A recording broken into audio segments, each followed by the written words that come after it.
بسم اللہ الرحمن الرحیم۔ روزمرہ کی زندگی میں پیش آنے والے مختلف قسم کے رویوں سے متعلق انسانی نفسیات کیا کہتی ہے؟ نفسیات کہتی ہے کہ اگر آپ چلتے ہوئے پیچھے مڑ کر دیکھنے کے عادی ہیں تو آپ گھر سے ملنے والی اعتماد کی کمی کا شکار ہیں۔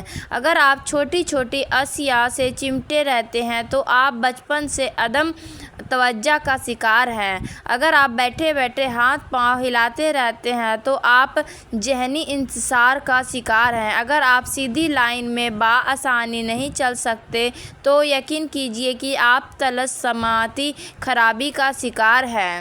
اگر ٹانگیں پیٹ کے ساتھ چمٹا کر سونا آپ کی عادت ہے تو آپ بچپن سے خوف اور عدم توجہ کا شکار رہے ہیں۔ اگر آپ ناک میں انگلی ڈالنے کے عادی ہیں تو آپ کسی نفسیاتی الجھن کا شکار ہیں۔ اگر آپ کا بچہ افق یا آسمان پر نظریں جمائے رکھتا ہے تو یقین کیجیے کہ وہ رومانی دماغ اور گہری سوچ کا مالک ہوگا۔ اگر آپ زیادہ دیر تک سوتے رہتے ہیں تو آپ اعصابی کمزوری میں مبتلا ہو سکتے ہیں۔ جو لوگ بہترین مشورہ دیتے ہیں وہ عام طور پر سب سے زیادہ مسائل کا شکار ہوتے ہیں۔ جو لوگ عام طور پر بہت اچھے ہوتے ہیں وہ اندر سے اتنے ہی زخمی ہوتے ہیں۔ جو لوگ دیر تک جاگتے ہیں وہ زیادہ تکلیفی کا ذہین اور زندگی کے فیصلے میں بہتر ہوتے ہیں۔ جو لوگ اپنے کام کے دوران دوسروں کی مداخلت پسند نہیں کرتے وہ زیادہ اچھے ورکر ثابت ہوتے ہیں۔ جو لوگ بہت جلدی آپ کے ساتھ دوستی کرنے میں کامیاب ہو جاتے ہیں وہ اکثر آپ کو دھوکہ دیتے ہیں۔ جو شخص آپ سب کو خوش رکھنے کی کوشش کرتا ہے وہ اکثر تنہا رہ جاتا ہے۔ جو بچے جلدی بولنا شروع کر دیتے ہیں ان کی یادداشت بہت مضبوط ہوتی ہے۔ جب آپ مسکراتے ہیں تو آپ کی توانائی کئی گنا زیادہ بڑھ جاتی ہے۔ جب کوئی آپ کا نام پکارے اور آپ فوراً جواب دیں یا سن لیں تو یہ صحت مند دماغ کی علامت ہے۔ جب آپ کسی سے ہاتھ ملاتے ہیں تو اگر وہ شخص آپ کا ہاتھ فوراً نہیں چھوڑتا تو سمجھ لیجیے کہ آپ ایک بہت پُر اعتماد شخص سے مل رہے ہیں۔ جن لوگوں کی سونگھنے کی حس بہت اچھی اور تیز ہوتی ہے ان کا دماغ بھی تیز ہوتا ہے۔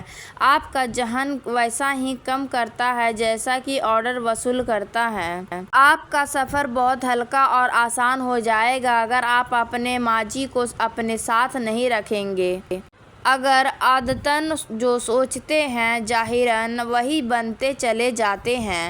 عموماً دیکھنے میں آتا ہے کہ ایک بہت اچھے انسان کو اس کی فیملی وہ ویلیو نہیں دیتی جو دوسرے لوگ دیتے ہیں۔ شام 5 سے 7 بجے کے درمیان آپ کا دماغ زیادہ ایکٹیو ہو جاتا ہے۔ سفر دماغی صحت کو بڑھاتا ہے، دل کے دورے اور ڈپریشن کے خطرے کو بھی کم کرتا ہے۔ مختصر 1 یا 2 لفظوں میں جواب دینے والے لوگ عموماً زیادہ ذہین ہوتے ہیں۔ رونے والے لوگ اکثر نہ رونے والے لوگوں سے زیادہ مضبوط ہوتے ہیں۔ خواتین عام طور پر بھاری آواز والے مردوں کو ترجیح دیتی ہیں کیونکہ وہ زیادہ پر اعتماد ظاہرانہ نظر آتے ہیں۔ تجربہ کار لوگوں کی تجاویز کو ضرور سنیں کیونکہ وہ اپنی ناکامی کی وجوہات بھی جانتے ہیں۔ خود غرض لوگوں کی دنیا اپنی ذات تک ہی محدود ہوتی ہے۔ آپ ان کے لیے جو کچھ بھی کر لیں اگلے دن انہیں یاد تک نہیں رہتا۔ رات کو نیند نہ آنے کا مطلب ہے کہ آپ کسی کو خواب میں جاگ رہے ہیں۔ بعض اوقات حسد آپ کے دماغ کا طریقہ ہوتا ہے جو آپ کو دکھاتا ہے کہ آپ کسی کی کتنی پرواہ نہیں کرتے۔ کبھی بھی کسی کے ساتھ زیادہ پیار یا دیکھ بھال کا اظہار نہ کریں کیونکہ یہ انسانی رجحان ہے کہ وہ ہمیشہ مفت کی چیز کو کم سمجھتا ہے۔ انسان جتنا ہوشیار ہوتا ہے اتنا ہی تیزی سے سوچتا ہے اور اس کی لکھاوٹ اتنی ہی سست ہوتی ہے۔ زیادہ دیر تک تنہا رہنا آپ کی صحت کے لیے اتنا ہی برا ہے جتنا کہ دن میں 15 سگریٹ پینا۔ بہت سے نوجوان جو 9 سے 8 گھنٹے سے کم سوتے ہیں وہ چڑچڑاپن اور یہاں تک کہ ڈپریشن کے شکار ہوتے ہیں۔ اکثر بھول جانا دراصل ضمانت کی علامت ہے۔ آپ نے اپنے آپ سے بات کرنے سے آپ کا موڈ بہتر ہو سکتا ہے، آپ کی ذہانت میں اور خود اعتمادی میں اضافہ ہو سکتا ہے۔ جب آپ کا کوئی جاننے والا آپ کو نیند میں نظر آتا ہے تو اس کا مطلب ہے کہ اس شخص نے سونے سے پہلے آپ کے بارے میں سوچا ہوگا۔ جب آپ کو کسی ایسے شخص کی طرف سے نظر انداز کیا جاتا ہے جس کی توجہ آپ کے لیے سب سے زیادہ اہمیت رکھتی ہے تو آپ کے دماغ میں ردِ عمل جسمانی درد کی طرح ہوگا۔ جذباتی لوگوں میں دوسروں کے مقابلے میں زیادہ طاقت ہوتی ہے کیونکہ وہ ہر چیز کو جذبات سے جوڑتے ہیں۔